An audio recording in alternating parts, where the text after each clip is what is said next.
Vous m'émerveillez parce que nous faisons en gros quand même une réunion collective tous les 3 mois. Et tous les 3 mois, vous êtes là, ardents, travaillant dans les fédérations. Et vraiment, s'il y a une excuse à faire partie d'un parti et à travailler comme nous le faisons en ce moment dans notre parti et dans la perspective réunifiée des familles centristes, c'est vous. S'il y a une excuse, c'est vous, parce qu'on ne se sent pas seul dans ces conditions. Et tournant beaucoup dans les régions actuellement, comme plusieurs de mes camarades, j'ai le sentiment qu'il en va de l'idée du centre un peu comme du muguet. Cette année, il était en avance. Et ça se sent.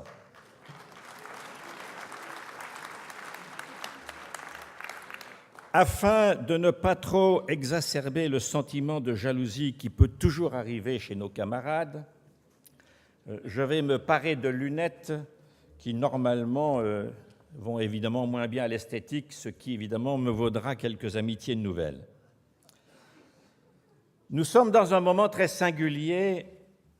J'essaie d'abord de régler quelque chose qui n'est pas réglé. Puis après, je suis à vous. Parce que si c'est les micros qui vont dans les oreilles, ce n'est pas très utile. Mais non. Voilà. Non, ce n'est pas le problème. C'est le problème de ne pas avoir à se forcer pour parler.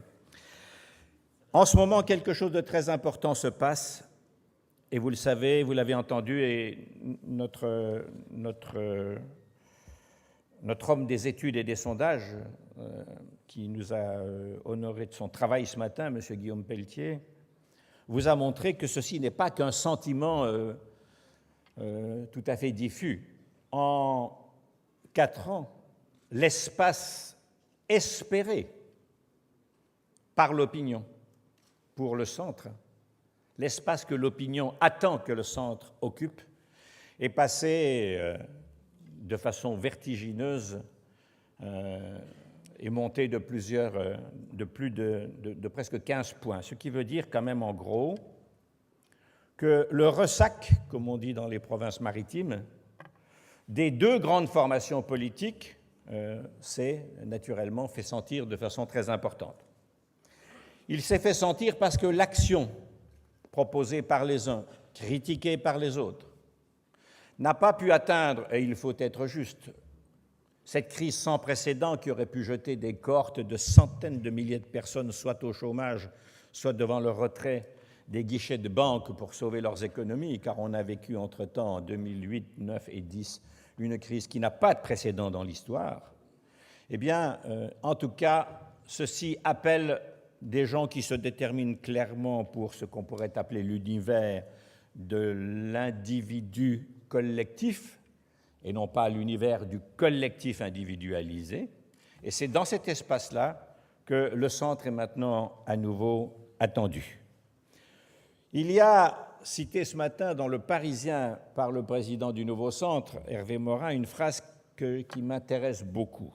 Et il dit, dans cette interview que vous avez peut-être déjà eue entre les mains, il dit qu'au-dessus des individus, reprenant une citation d'un des grands personnages de notre formation, il y a les partis. Je dirais un peu différemment, ou plutôt de façon un peu plus complète, notre responsabilité devient maintenant extrêmement fondamentale, extrêmement importante. En clair, il ne faut pas se rater, pas dire des balivernes, pas faire seulement des choses électorales, pas dire des choses qui complaisent aux élus seulement ou aux militants de ceci ou de cela seulement, les corporations. Il va falloir maintenant se hisser à la hauteur de l'histoire devant laquelle notre pays bégaye. Qu'y a-t-il au-dessus de nous? Il y a notre ou nos pays. Je suis un Européen de France, on peut être Français d'Europe. Il y a au-dessus de nous les formations regroupées, le parti auquel nous appartenons et celui que nous essayons à marche un peu forcée et qui est allé assez rapidement, depuis, on en a été quelques-uns, Jean-Christophe, Yvan, j'étais dedans, il y a 1 an, à jeter l'idée qu'une confédération, c'était le seul moyen de se mettre ensemble autour d'une table. Et tout d'un coup, à partir du mois de janvier, tout ça se déclenche à marche beaucoup plus forcée. Au-dessus de nous, donc, il y a cette confédération, ce parti, et puis il y a nous, nos engagements, le temps qu'on y dépense, les idées qu'on peut apporter. Les partis politiques dans un pays n'ont qu'une importance intermédiaire, n'ont qu'une seule importance intermédiaire. Ils ne sont pas un but, ils sont un moyen. Le but maintenant, il est assez clair, c'est de rehausser notre pays, c'est de fortifier la construction européenne, c'est de redévelopper la croissance, celle qui fait des emplois, celle qui permet d'apurer tout ou partie des dettes sur un laps de temps qui déchargerait les futures générations. C'est la répartition de la richesse dans l'investissement collectif ou individuel, que ce fût en termes de protection sociale, de retraite, de dépendance et d'autres systèmes auxquels nous adhérons tous. Et puis, il y a quelque chose de nouveau qui repose sur 3 catégories de gens. Les jeunes et la société horizontale qu'ils ont prise en main, notamment par l'économie numérique et ses outils.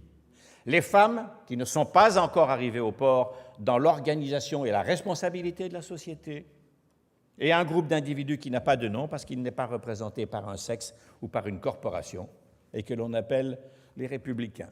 C'est sans doute, malgré les injustices faites aux jeunes dans ce pays, malgré les injustices qui se poursuivent faites aux femmes dans la responsabilité, dans les salaires, dans la considération, n'a-t-on pas, hier, laissé violer une jeune fille en pleine gare de Lyon, au vu et au su de plusieurs dizaines de personnes, sans compter les salopards qui ont osé filmer ça.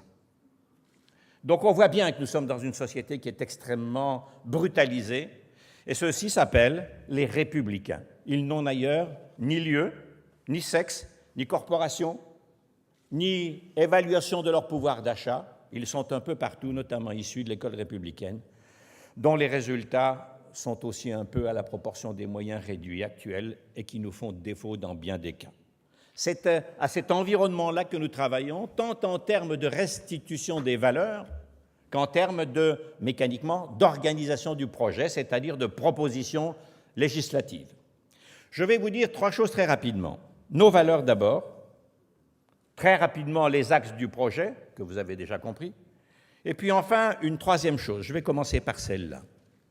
Il serait très important que vers la fin de l'automne, peut-être même le début de l'hiver, en tout cas avant que le bulldozer de la campagne électorale ne se déclenche en janvier, il serait très important que nous puissions, sur les principaux axes de notre projet, avoir fait ce qui n'avait pas été fait en 2007, encore moins en 2002, c'est-à-dire préparer une douzaine, pas plus, de textes législatifs prêts à être engouffrés dans la machine parlementaire si nos projets arrivent au pouvoir. Et dans le cas inverse, ça nous servira toujours à combattre ceux de nos adversaires, ou en tout cas, disons républicainement parlant, de nous bien situer dans l'opposition.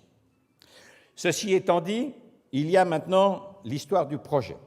Le projet, c'est simple. Il va balayer les différents secteurs que j'ai esquissés tout à l'heure et dont je ne vais pas ici vous lire la longue liste nomenclature. On a fait déjà un grand nombre de conventions.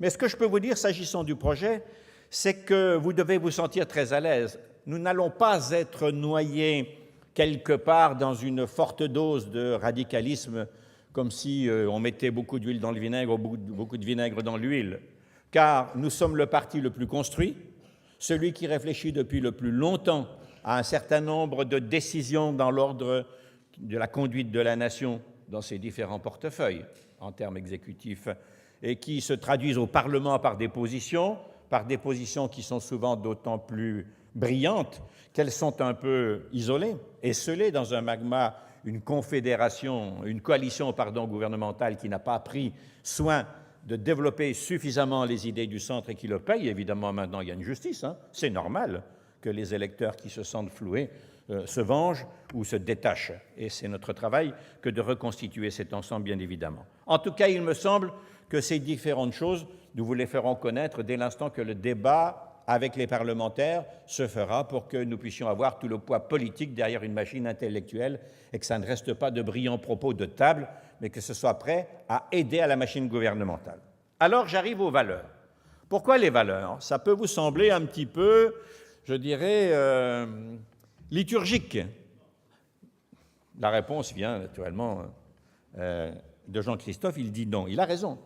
Ça n'est pas liturgique, car les élus d'une formation ou de la nation, c'est très important, ça ne peut pas marcher sans ça. Mais ce ne sont que des moyens presque secondaires. Les partis politiques, c'est important.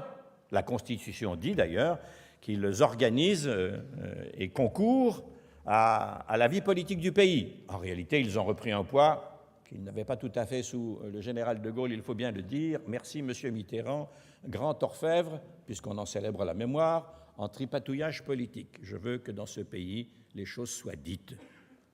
Et les partis, c'est très très important, mais eux-mêmes ne sont que des instruments de quelque chose de plus important, qui est l'organisation des réformes dont nous avons besoin pour survivre dans la mondialisation, l'organisation des réformes qui nous permettent d'arriver à nos ambitions de paisibilité sociale, d'harmonie politique, et je dirais d'un certain destin, de quelque chose qui nous donne de l'avenir pour nous, pour les jeunes générations qui arrivent. Et enfin, dernière chose, il me semble que les partis, ce ne sont qu'au service de la nation et de l'Europe, qui est notre grande configuration nationale. Par conséquent, nous servons avec un programme, avec des élus, avec des partis, avec des militants, quelque chose qui nous dépasse tous, et c'est ce dont je veux vous parler maintenant en quelques lignes. Ça s'appelle les valeurs. La charte des valeurs, qui est une sorte de chapeau du projet et du programme, dit en entrée que la Confédération rassemble les républicains réunis autour des valeurs démocrates chrétiennes, sociales, radicales, écologiques, qui toutes ont en commun une même conception de la personne humaine et du rôle du citoyen dans la République. Un mot qu'il va bien falloir moderniser avec nos efforts. Au centre de toutes ces choses, deux notions. L'une prédominante, la personne humaine, car à quoi bon tous ces rassemblements, tout cet argent déversé dans la vie publique? À quoi bon toutes ces voitures à cocarde? À quoi bon ces palais dorés, à Paris ou en région maintenant, si ça n'a pas pour but d'améliorer le sort des gens, et aussi, pas uniquement le matériel, et aussi de promouvoir quelque chose qui est plus important que cela, et qui s'appelle le progrès humain. Faire progresser non seulement l'économie, faire progresser non seulement les technologies, faire progresser non seulement le confort, mais surtout, et on en a bien besoin en ce moment, voir les quotas dans le football, quelque chose qui dépasse la bassesse qui a accompagné la financiarisation de la mondialisation, réduire les hommes à des objets de consommation dont il faut bien, d'une manière ou d'une autre, et je n'en ai pas la recette, tenter tout de même de sortir dans ce tunnel salace, désagréable et violent en réalité. Il faut bien que l'on trouve la lumière du destin humain. C'est ça la politique. Ça n'a pas d'autre intérêt, me semble-t-il, si ce n'est le rassemblement de gens qui aiment bien vivre ensemble. La deuxième chose que je veux vous dire, c'est que notre action s'inscrit dans la perspective résolument européenne. L'Europe est notre horizon politique. L'engagement pour une Europe fédérale fait partie du code philosophique, politique et moral de notre famille politique. S'il y avait plus d'Europe, et non pas moins, nous ne verrions pas aujourd'hui ces lamentables, et pour ma part, je trouve salissantes, positions que j'entends dans ce pays, s'agissant de 28 000 malheureux Tunisiens aux portes de l'Europe actuellement, pas 200 000, pas 2 millions, 28 000. 28 000. C'est à moi que vous parlez? Ben, allez le voir, allez le voir. 28 000 Tunisiens qui sont aux portes de l'Europe, et l'Europe, à travers Mme Ashton, qui cette fois a failli encore plus gravement que d'habitude, et dont le départ doit être envisagé, me semble-t-il, l'Europe, aujourd'hui, n'a pas de réponse vers le Sud. S'il y avait plus d'Europe, nous nous serions partagés ce fardeau, entre guillemets. Et pourquoi pas? Il n'y aurait pas ce débat tout à fait stupéfiant, surréaliste, que les traités ont d'ailleurs prévu. Il y aurait une politique de coopération de premier niveau. Nous avons besoin du Sud, nous l'avons dit déjà à Vincennes, et donc nous avons besoin de plus d'Europe. S'il y avait une Europe, il n'y aurait pas eu même l'épisode des Roms, car on leur aurait donné à ces gens un statut d'Européens nomades pour ceux qui bougent et d'Européens nationaux pour ceux qui sont fixés dans ce pays, une fois pour toutes. Nous n'allons pas recommencer ce que nous avons vu avant la Deuxième Guerre mondiale, bien entendu, et ces choses-là, il faut s'en défendre. C'est pourquoi notre projet est naturellement centré autour de la personne humaine dans un cadre européen. L'Europe, c'est la garantie des libertés, et les gouvernements ne la garantissent plus suffisamment actuellement, y compris quand ils siègent dans l'Union européenne. Il faut rappeler à l'ordre ce que les pères fondateurs, d'une part, et ce que les gens qui ont poursuivi la construction jusqu'à récemment ont écrit et ont dit. Il faut le défendre. La liberté est essentielle au développement et à la collectivité solidaire dans laquelle nous vivons. Être libre, c'est d'abord pouvoir exprimer son opinion dans un cadre laïque. La laïcité est une des valeurs qu'il faut restaurer dans ce pays, non pas en allant chercher dans l'opinion les mauvais sentiments, les bas sentiments, les futiles jalousies, les mots que l'on en croyait avoir depuis l'école primaire étaient chassés des têtes et qui ressurgissent maintenant jusque et y compris dans la bouche de certains gouvernants, et que des opposants réduits à la plus simple expression de leur terrible égoïsme, n'osent même pas critiquer ouvertement dans leur sein. Où sont aujourd'hui les socialistes qui rappellent que la laïcité, ça va avec la sécurité, ça va avec la défense des libertés? Où sont-ils? Non, ils sont aujourd'hui confinés, en effet, dans la bataille d'ego qui les amènera peut-être aux portes du pouvoir. Il y a aussi une éthique de la responsabilité, ce que nous appelons, je dirais, la modestie du pouvoir. Il y a d'autre part dans nos valeurs le travail. Le droit au travail, ça n'est pas une simple affirmation et ça n'est pas devant notre ami M. Courson que je vais dire une chose pareille. Le droit au travail, c'est d'abord de la croissance, des réformes, des efforts sur nous-mêmes, car on ne partage pas les déficits, on peut davantage partager les profits. Personne ne s'est enrichi en creusant des trous. Il y a le droit à la sécurité. Le droit à la sécurité, c'est simple. S'agissant de l'immigration, j'espère que cette formation aura rapidement le courage d'entreprendre un débat sur l'intégration, parce qu'eux aussi ont droit à la sécurité, qui passe par l'école républicaine, l'apprentissage de la langue, qui passe par un logement et qui passe par un travail dont nous avons besoin. Nous avons besoin dans notre pays d'une immigration choisie, limitée à nos besoins, ce qui nous permettra de redevenir nous-mêmes. S'agissant de l'immigration qui est celle de l'asile politique, et Dieu sait qu'à travers le monde, les gens persécutés pour leurs opinions, pour leur religion, ou pour tout simplement leur courage d'opposant, c'est le cas encore ce matin en Syrie, ont besoin d'avoir des pays ou des continents où ils peuvent se réfugier et être considérés comme des humains courageux et non pas comme un fardeau embarrassant. Dans la charte des valeurs sur laquelle nous travaillons, il y a évidemment l'économie sociale de marché. Pas besoin de commenter, nous en sommes largement parmi les meilleurs promoteurs. Il y a aussi, je dirais, les droits de l'homme. Les droits de l'homme, c'est important. C'est vraiment très, très important et on s'en éloigne un peu facilement. Bien sûr, nous avons moins régressé que les États-Unis d'après le 11 septembre 2011 dans ce domaine. Mais nous avons abandonné, nous aussi, un certain nombre de choses qui étaient jusqu'à présent sacrées, que les tribunaux sanctionnaient, que les différents offices, médiateurs, défenseurs, montraient sur la place publique comme étant des lignes rouges à ne pas franchir. Aujourd'hui, leur voix recule, ce qui explique peut-être le succès d'un homme acharné, même si parfois il est un peu drôle, comme M. Stéphane Hessel, faire sur ce sujet le combat, les droits de l'homme, 1 200 000 exemplaires d'un petit bouquin vendu, dit bien qu'il y a dans ce pays un besoin extrêmement important. Il y a aussi le rôle de l'État, un État qui doit être renforcé, ça veut dire qui est une autorité. Pour avoir une autorité, il faut qu'il cesse de se mêler de tout. Il faut qu'il cesse d'être jacobin.